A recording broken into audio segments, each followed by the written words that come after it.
Ketill Sigurjónsson hefur undanfarin ár skrifað orkumál á vinsælli bloggsíðu sinni, auk þess að sinna ráðgjafastörfum orkumál. Það vakti því nokkra athygli þegar Ketill tilkynnti það í gær að hann hygðist hætta að fjalla þau mál á vef sínum og einbeita sér að ráðgjafastörfum erlendis hér eftir. Ástæðuna segir Ketill vera að í kjölfar skrifa hans orkuverð til stóriðjufyrirtækja hafi forsvarsmenn Norðuráls beitt sér gegn honum eftir að hafa fyrst reynt að fá hann til sín í vinnu og síðar hafi fyrirtæki tjáð honum að það veigraði sér við að eiga viðskipti við hann af ótta við aðgerðir Norðuráls. Talsmenn Norðuráls vísa þessu hins vegar á bug. Alrangt sé að þeir hafi beitt sér með þessum hætti gegn Katli. Það verða svona ákveðin straumhvörf fyrir rétt tæpu ári síðan. Þá hafði ég skrifað grein þar sem ég bara var að benda á það að þessi raforkusamningur milli Landsvirkjunar og Norðuráls senn að renna út og það sé mikilvægt að verðið til Norðuráls hækki ef það verður endursamið. Ef maður tekur öll álver heimsins sem eru kannski það er svona 200-220 álver, að þessi samningur hann kveður á eitt af lægsta orkuverði af öllum þessum álverum sem er bara til vitnis hversu hlutfallslega lágt þetta er. En þá birtist grein í Kjarnanum eftir einn af framkvæmdastjórum Norðuráls sem var mjög sérkennileg. Í fyrsta lagi reyndi að snúa út úr öllu sem ég sagði, meira og minna. Hann bara borð rangar upplýsingar, kannski í góðri trú, ég veit það ekki, en hann bara borð rangar upplýsingar. Og þar að auki þrætt hann fyrir það að það væri eitthvað verið að endursemja. Hann sagði bara að það væri framlengingarákvæði í samningnum og að þeir ætluðu bara að nota orkuna áfram og það væri framlengingarákvæði. Það bil mánuð áður hafði forstjóri fyrirtækisins, þar sem Century Aluminum sem á Norðurál, sagt að og opinberu fundi að samningur væri að renna út 2019. Það var hreinlega eins og þessi framkvæmdastjóri Norðuráls vissi ekki að því að hann hefði sagt það. Þannig að þetta var orðið opinbert. En allavega var þetta mjög sérkennileg grein og mjög harkaleg og það var gekk út á það að gera lítið úr trúverðugleika mínum. Nú ég svaraði henni lið fyrir lið þar sem ég rakti allar vitleysur í henni og allt ruglið í henni og síðan hefur ekki heyrst frá þessum manni aftur þetta mál. Þannig að hann greinilega sá ekki ástæðu til þess að rökstyðja sín málflutning frekar. En hins vegar fór að birtast alls konar pislahöfundar sem hefðu nú ekki mikið verið að tjá sem orkumál áður. Fóru skyndilega að skrifa mjög reglulega raforkuverðið þar sem að þeir heldur því aðalega fram að það sé svo hátt. Við erum verið Landsvirkjun sé að fá alltaf hátt verð og þetta eru allt saman atriði sem að bara standast enga skoðun. Þú talar að þá hafi Norðurál reynt að leita þjónustuðinnar í framhaldinu. Árið 2013. Þá var ég byrjað að skrifa þessu mál og þá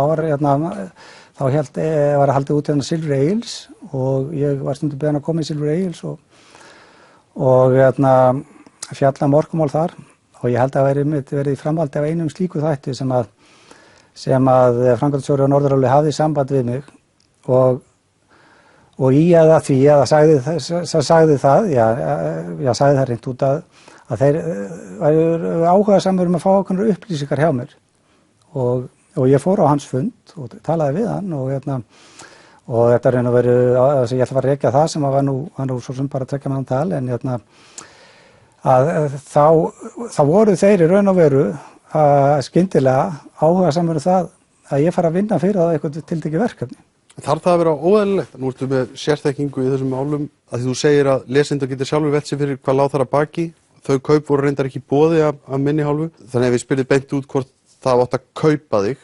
Ég ætla að svara þessu þannig að þarna var fyrirtæki að vera að fara fram á ákveðina vinnu frá mér, ákveðina sérfræði vinnu. Fyrirtæki sem að síðan hefur útmálað minn málflutning sem rugl og að það sé algjörlega fráleitt að ég sé titlað sem sérfræðingur orkumálum að þeirra mati. Hvernig í ósköpunum getur það að fara heim og saman að fyrirtæki komið fram með þeim hætti og vilji sem ráða sama mann til þess að vinna sérfræðiverkefni fyrir sig. Ég ætla ekki að fara að vera með einhverja frekari ásakanir eða neitt slíkt. Það liggja bara fram með þessi gögn og það getur hver sem móta sér síðan eigin skoðun á því hvað þarna var á ferðinni. Þú lýsir því síðan að í tvígang árið 2014 og 2015 hafiru fengið upplýsingar að forstjóri Norðuráls hafi verið að hringja í stjórnendur fyrirtækis og kvarta yfir samstarfið þeirra við þig og svo hefur eftir manni úr bankakerfinu árið 2015 að hann hafi sagt að Norðurál ætlaði sér að eyðileggja þig. Það var orðað nákvæmlega þannig við mig. Mér fannst þetta nú svolítið dramatískt sko að heyra þetta og þetta orðalag. Ég heyrði þetta frá mun fleiri, mjög áhrifamiklu fólki sem að starfar í orku og verkfræðigeiranum á Íslandi. Þannig að það höfðu ýmsir heyrt af þessu, það höfðu ýmsir orðið varið við þetta. En ég vitna þarna sérstaklega til þetta tveggja samtala. En fannstu fyrir þessu sjálfur að þetta væri að hafa áhrif? Hefurðu til þessa dags upplifað það að þér hafi verið neitað verkefni, þér hafi verið ýtt út úr verkefnum sem þú telur þá að tengist þessum hótunum? Algjörlega. Geturðu nefnt fyrir mér þessi verkefni? Sko þetta snýst náttúrulega allt um það að viðræður verkefni þar sem að menn að í raun og veru að tala saman í trúnaði. Þannig að ég get ekki sagt nákvæmlega frá því.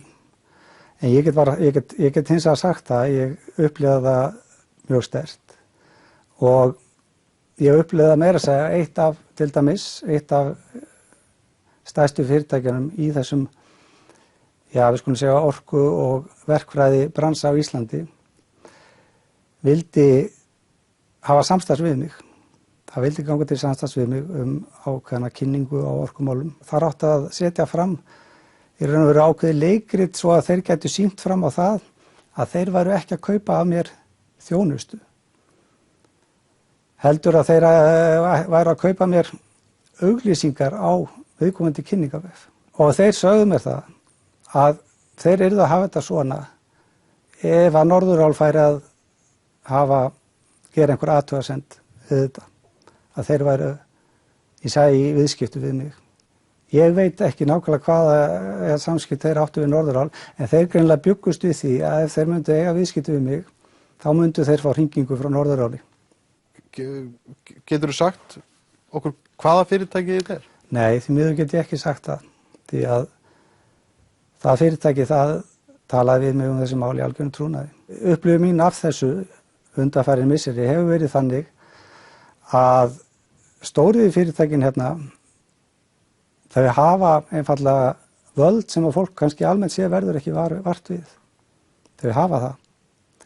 Og ég sé fram á það kann að fara svo að vilji ég áfram starfa í þessum geira sem að er mitt sérsvið og áhugamál, að þá einfallega verði ég fyrst og fremst að einbeita mér á kúnnum erlendis fremur en hérna á Íslandi. Að því þú fáir ekki vinnu hér? Já, ég menna það liggur í hlutans-eðli þá að það er út af því. Sko það að þú lýsir þessum samskiptum þínum svona og sért svona ófærum að nefna fyrirtæki og menn og allt þetta, ert þú ekki svona svolítið undir sömu sök seldur? Já, ég skil alveg þetta sjónarmið og ég sjálfur sér sko, ég allt í einu einhvern veginn farin að svara spurningum sem að lúta því að ég sé einhvers konar sko fórnarlambi í þessu máli. Ég líti ekki þannig á þetta. Og mér finnst kannski athyglinni hafa kannski fjölmiðla hafa einblís kannski verið kannski ómikil á þann vinkil. Það sem að mér finnst í raun og veru áhugaverðast í þessu máli er einfallega það að sum af þessum fyrirtækjum, stóriði fyrirtækjumna, þau hika greinilega ekki við það að setja fram á opinberum vettvangi upplýsingar sem eru villandi, sem eru rangar, allt í þeim tilgangi til þess að blekkja almenning hvaða viðskiptaumhverfi þau eru í. Það er bara einfallega bómullarumhverfi sem þau eru í og þau stillaði upp þannig að þau séu einfallega á mjög hörðum samkeppnismarkaði, greiða hátt orkuverð jafnvel og þetta sé í alla staði eðlilegt og ekkert við neitt þar að athuga. En ég vil hins vegar halda því fram að orkuverðið til þeirra hafi verið einkennilega lágt og það sé allavega ákaflega mikilvægt að það hækki. Þetta bara spurningu þjóðarhag, einfaldlega, að þarna sé tekið á málum af festu og alvöru og að orkufyrirtækin opinberu njóti stuðnings stjórnmálamanna, njóti stuðnings almennings í þessu, en það greinilegt að það eru öfl sem að vilja annað. Þau vilja það að í raun og veru sé áhersla lögð á það að orkufyrirtæki sé að selja raforkuna bara áfram á sem lægstu verði. Og við þetta að bæta, Norðurál vísar á bug ásökunum Ketils Sigurjónssonar í garð starfsmannafélagsins í svari til Kastljós. Þar segir að Norðurál hafi í eitt skipti svarað skrifum Ketils með það að markmiði að leiðrétta rangfærslur. Þá í maí á síðasta ári, í kjölfarið, hafi alþjóðlega greiningafyrirtækið CRU hafnað málflutningi Ketils. Verkefnastaða Ketils hafi ekkert með Norðurál að gera eins og segir í svarinu.